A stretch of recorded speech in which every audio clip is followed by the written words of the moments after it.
Assalamualaikum warahmatullahi wabarakatuh. Sahabat semuanya yang dirahmati oleh Allah Subhanahu wa taala.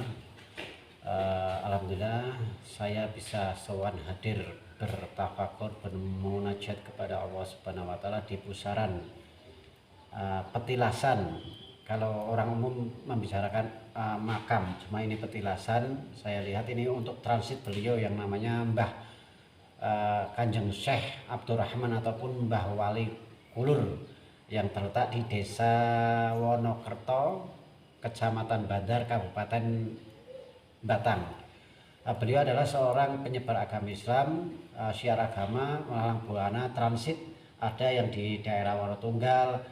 Beliau melalang buana menyebarkan Islam yang ada di khususnya di Kota Batang, Kabupaten Batang. Ada petilasan-petilasan beliau, salah satunya di sini untuk transit, berzikir, bertafakur kepada Allah, bermunajat kepada Allah Subhanahu wa taala. Tujuan saya ke ziarah makam semata-mata bukan menyembah kuburan, bukan menyembah makam, bukan mengabdi makam ataupun kuburan. Kita semata-mata hanya mengabdi, menyembah kepada Allah Subhanahu wa taala, beriman kepada Allah Subhanahu wa taala agar kita senantiasa mendapat rahmat Allah Subhanahu wa taala.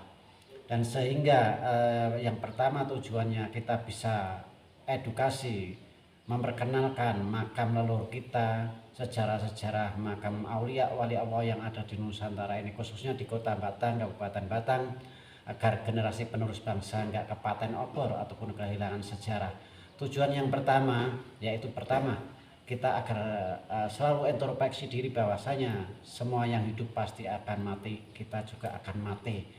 Kita menghormati, yang kedua menghormati napak tilas perjuangan para leluhur kita, aulia wali-wali Allah Subhanahu wa taala, makam keramat kita. Makanya kita edukasikan untuk mengenang jasa-jasa beliau yang udah berkorban jiwa dan raga, bahkan nyawa taruhannya untuk kemaslahatan umat. Mari kita generasi penerus bangsa bukan kita menyembah kuburan, cuma menghormati, kita mengenang jasa-jasa beliau.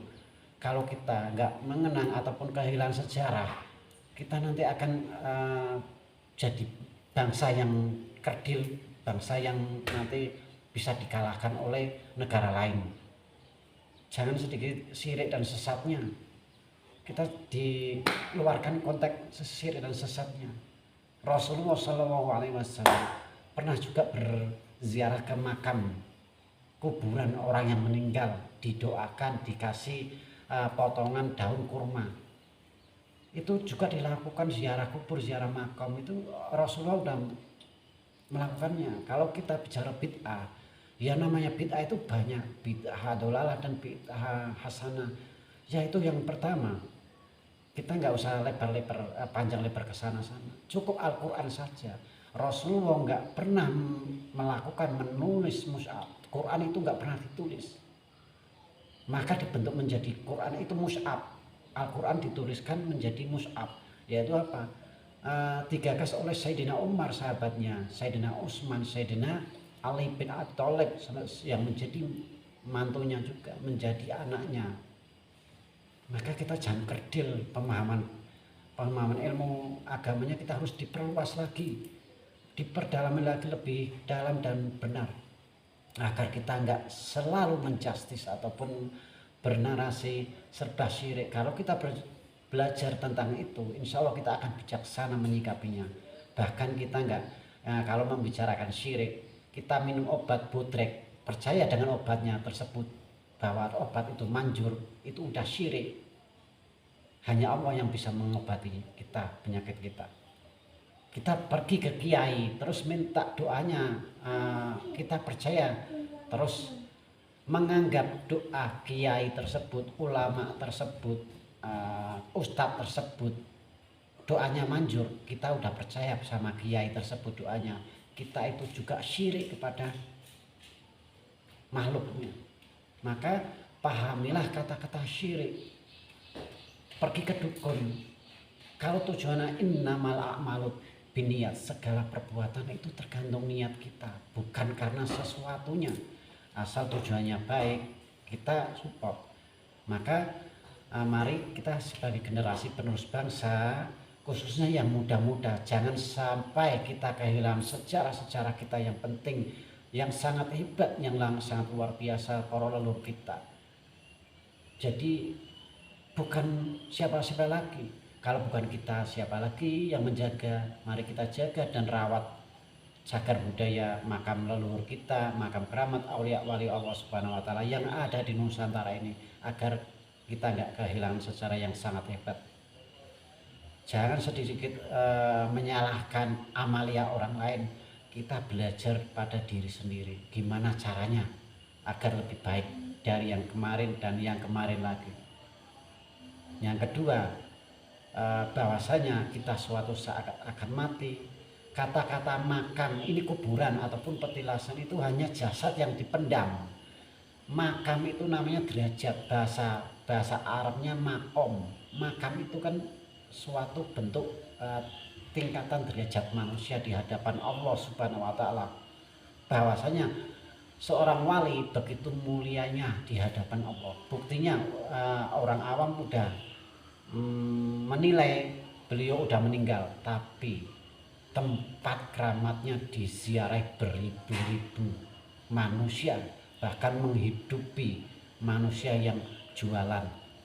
Itu makam itu derajat wali begitu luhur, begitu mulia di hadapan Allah. Maka jangan kita berhenti karena makamnya tersebut ataupun kuburannya wali, tapi kita mencari makam kita sendiri di hadapan Allah Subhanahu wa taala agar derajat kita lebih juga mulia di hadapan oleh Allah, seperti Allah memuliakan wali-wali beliau.